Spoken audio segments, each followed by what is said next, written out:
Today we're continuing our study in Matthew chapter 23, where Jesus is giving his tirade, really, against the scribes and Pharisees, who were the religious leaders and teachers in the synagogues of his day.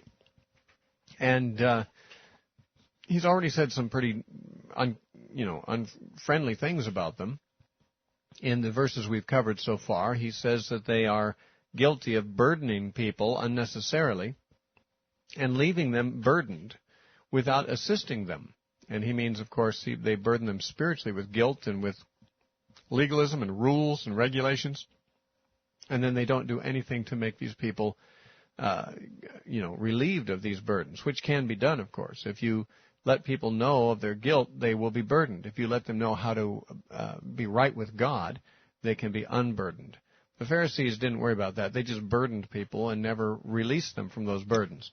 Also, Jesus said in verse 5 that everything they did in order to impress people, to be seen by people. And that certainly is the wrong motivation for doing anything religious. And yet it is probably the motivation most common in most religions, including Christianity, is that people do a great deal of things that they would not ordinarily do in order to be seen by men. It's quite clear, of course, when we show more consideration to our wives in public than we do at home, for example. Or when we don't yell at our children when people are over at the house, but we do when they're not there. There's many, many ways in which we put on a false front. Now, by the way, Christians are not alone in this. Non-Christians do it every bit as much, if not more, because at least true Christians are less likely to be inconsiderate to their wives or to yell at their children, because the Spirit of God, they're more likely to be walking in the Spirit. And the Spirit of God will not permit them to do that when they are walking in the Spirit. But, Christians don't always walk in the Spirit, and their flesh does exhibit itself, but not very often when people are watching. That's the point. We can do so many good deeds when people are watching that we would not do otherwise, that it's strictly a hypocrisy. On the other hand, there's always nuances to almost every truth. There is a sense in which, because we know that we are more inclined to do the right thing when people are watching, we might deliberately wish to make ourselves accountable to people in areas where we know ourselves to be weak. If we know that there's a tendency on our part to slip into some kind of wrong behavior, maybe it's a deeply ingrained habit or just a character weakness, and every time we're alone, we do it. We fall to it. Maybe it's drinking, maybe it's pornography, maybe it's something else. But we know ourselves to be vulnerable.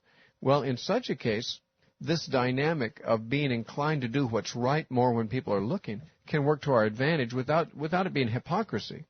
We can come to a person who's a godly friend and say, listen, I've got this problem, and I need to be made accountable. I need to live every day as if you are watching me. And, of course, you can't watch me, but can you keep me accountable on this? Could you check up on me once in a while, ask me about it once in a while? And this accountability can work to our advantage to help us overcome secret sins. However, this is not hypocrisy in such a case as that, because the very reason we would make ourselves accountable thus is that we sincerely desire to do better. Hypocrisy exists when we don't desire to do better, but we'd like everyone to think we are. Where it's playing a role, it's play acting. That's what hypocrisy is.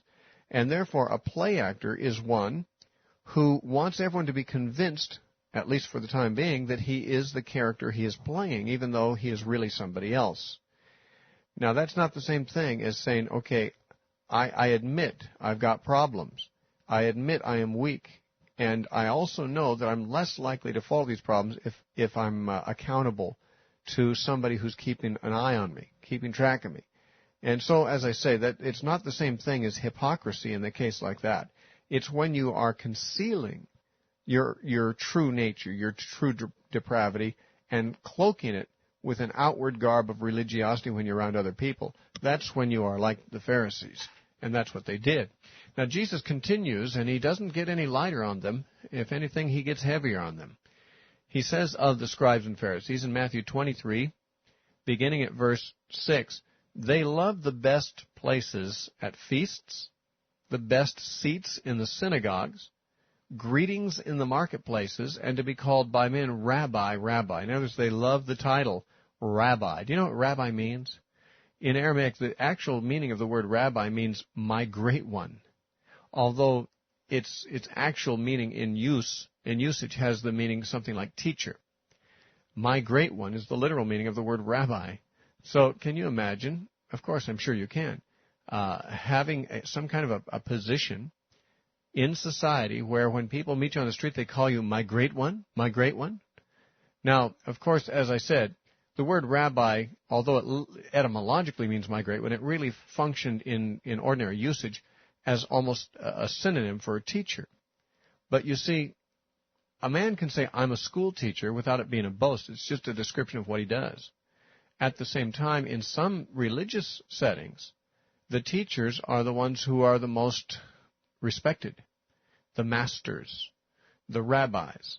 And because they are respected, simply to call oneself teacher or to be called teacher is sort of strokes the ego a bit, because that word teacher carries with it a certain air of authority and of honor and respect that that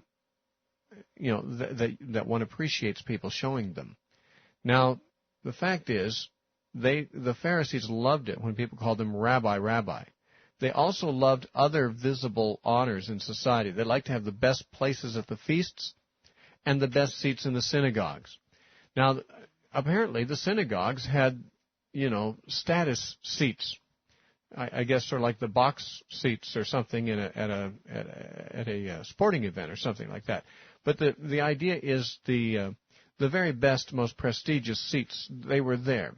They might be the seats on the platform, because there is, of course, a certain prestige. When you go to church, you have all the pews facing one way, and then there's a few seats on the platform facing the crowd. Those who sit in these seats, the crowd looks at them the whole time. Now, a lot of people would be self-conscious about having everyone look at them all the time, but some men just love that, and women too. Some people just thrive on having people notice them and pay attention to them, and to sit on the platform is very important to them. Now, I'm not saying everybody who sits on a platform has pride about it. They don't necessarily. But I have known of cases, for example, where an evangelistic crusade was coming to a town, and a decision had to be made by the planners as to what local ministers and local leaders would sit on the platform with the evangelist. And to sit on the platform with the evangelist meant you get to sit up in front of thousands and thousands of people. And to sit on the platform means that someone recognizes you as important in the religious community. Now, by the way, religious professionals, professional religious leaders, are not any more, or I should say are not any less prone to egotism than professionals in any field. People like to be recognized as good at what they do. People like to be recognized as, professionals. And so when an evangelistic crusade comes to town, the planners have to really kind of be sensitive about, well, how many seats do we have on the platform here? How many pastors are there in town? Which leaders in this town should we honor by putting on the platform, and which ones, are we not obligated to put up there? Which ones will be offended if we don't put them up there? Now, there are actually men I have heard of who were actually offended because they were not invited to sit on the platform when the evangelist came to town or whatever. These are just like the Pharisees. They love the best seats in the synagogues. What about this, the best seats at the feasts? Well, in feasts, there were seats of honor as well. Honored guests were invited to feasts as well as ordinary guests. And the Pharisees tended, and in fact the Jews in general, tended to really want to be in those better seats. Again, it was a way of holding and showing what status you hold. Jesus spoke about this tendency to want the best seats in the feast. In Luke chapter 14, he talked about it also. It says in Luke 14, let me see where the best place to start is. It happened as he went into the house of one of the rulers of the Pharisees, verse 1, to eat bread on the Sabbath, that they watched him closely.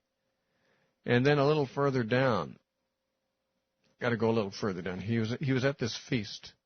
And he says, now when one of those who sat at the table with him, let me think here. There's so much here, but there's one particular parable. Let me just, we'll go here. He said in verse 7, he told a parable to those who were invited when he noted that they chose the best places, meaning the best seats at the feast. He said to them, when you are invited by anyone to a wedding feast, do not sit down in the best place, lest one more honorable than you be invited by him. And he who invited you and him come and say to you, give place to this man. And then you begin with shame to take the lowest place. But when you are invited, go and sit down in the lowest place, so that when he who invited you comes, he might say to you, friend, go up higher. Then you will have glory in the presence of those who sit at the table with you. For whoever exalts himself will be abased, and whoever humbles himself will be exalted. So here Jesus observes, as he's at a feast, that the Jewish leaders, this is at a ruler of the Pharisees, so it is largely a Pharisee crowd, that they were jealous over the best seats, and if possible, they would take the best seats possible for themselves, even though, as Jesus pointed out, this might result in them being put to shame in front of everyone. If they're really someone more honorable, them showed up, and there weren't enough of the best seats, they might have to be told to sit down and get down lower, and that'd be much more humiliating than putting yourself in the lower seat in the first place. Well, this is how the Pharisees were. I'm sure that we can think of many applications to our own times and our own lives, wanting attention, wanting people to recognize us, wanting people to honor us with titles, calling rabbi, rabbi. But Jesus went on and said this in verse 8, but you do not be called rabbi, for one is your teacher, the Christ, and you are all simply brethren. Do not call anyone on earth your father, for one is your Father, he who is in heaven. And do not be called teachers, for one is your teacher, the Christ. Now, Jesus said the Pharisees love it when people call him rabbi, but you, and I think he means his disciples, don't let yourself be called rabbi. And he says, don't call anyone father, and don't be called teacher. Now, one could easily take these instructions beyond the point that I think Jesus wants them to go. A person could refuse to call his own earthly father, Father, because Jesus said, don't call anyone on earth your father. This certainly is not what he has in mind. When the Scripture says, honor your father and your mother, it's talking about an earthly father, and there's nothing wrong about referring to that earthly father as a father. The Bible itself refers to him as such.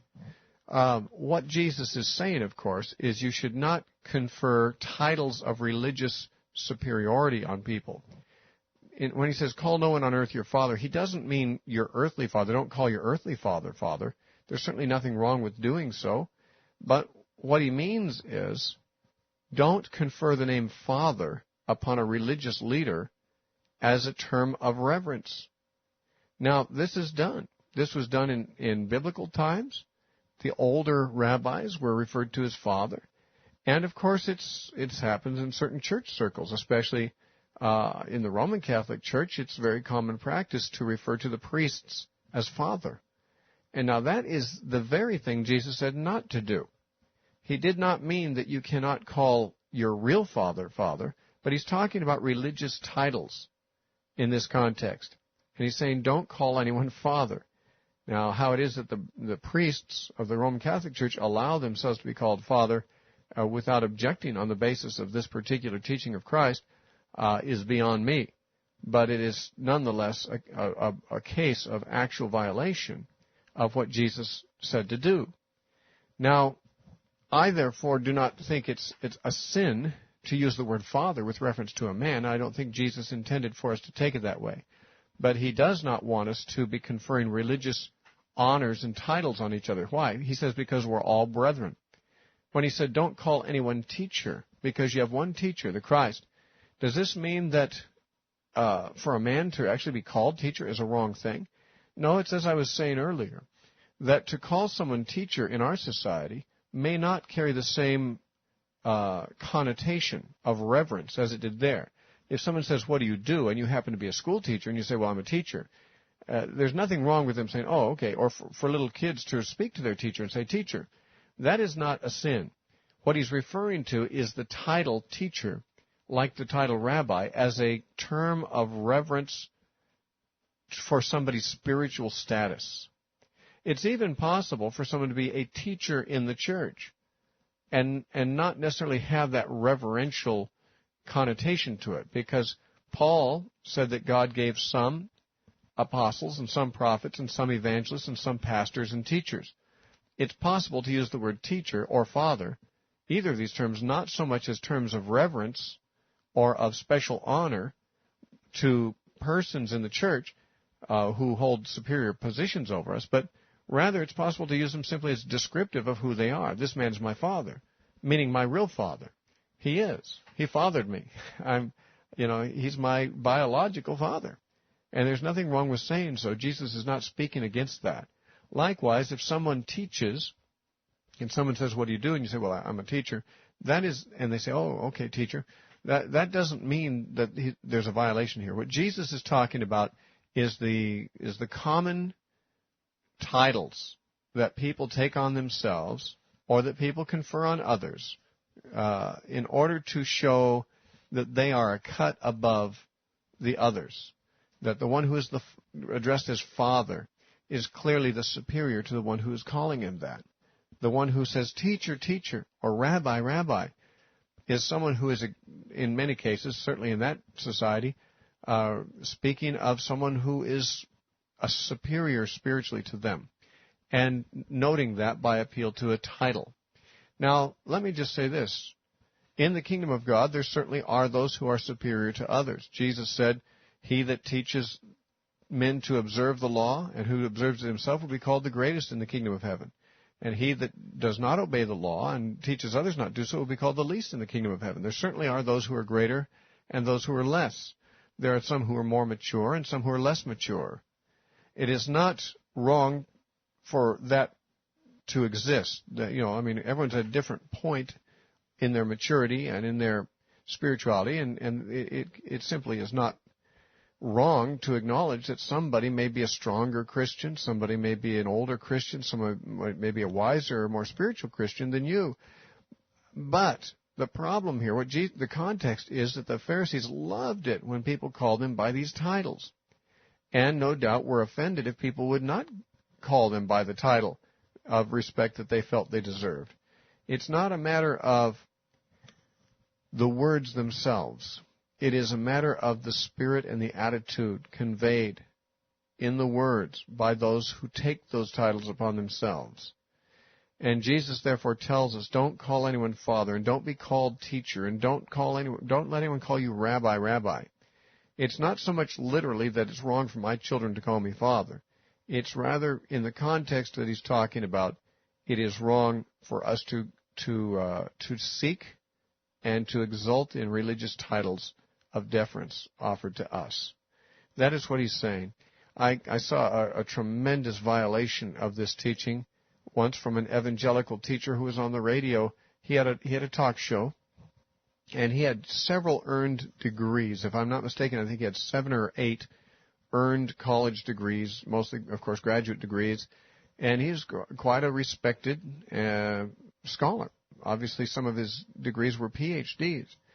And he, at one time, had a radio talk show, and people would call in. And I remember once, let us say his last name was Smith. It was not, but we're just going to use that word. He was not really, this is not his real name. But a caller once called in when I was listening and said, Brother Smith. And the man said, that's Dr. Smith. He says, I worked very hard for these degrees, and I have every right to be called Dr. Smith. Again, Smith was not the right name, but the point is, the man was just the kind of person that the scribes and Pharisees were, insisting that he be deferred to and called by respectful titles. This is absolutely the wrong spirit, and Jesus taught against it altogether. In fact, the apostles who truly were men of spiritual authority and rank in the church, and still are, and forever will be, they did not take upon themselves such titles of respect.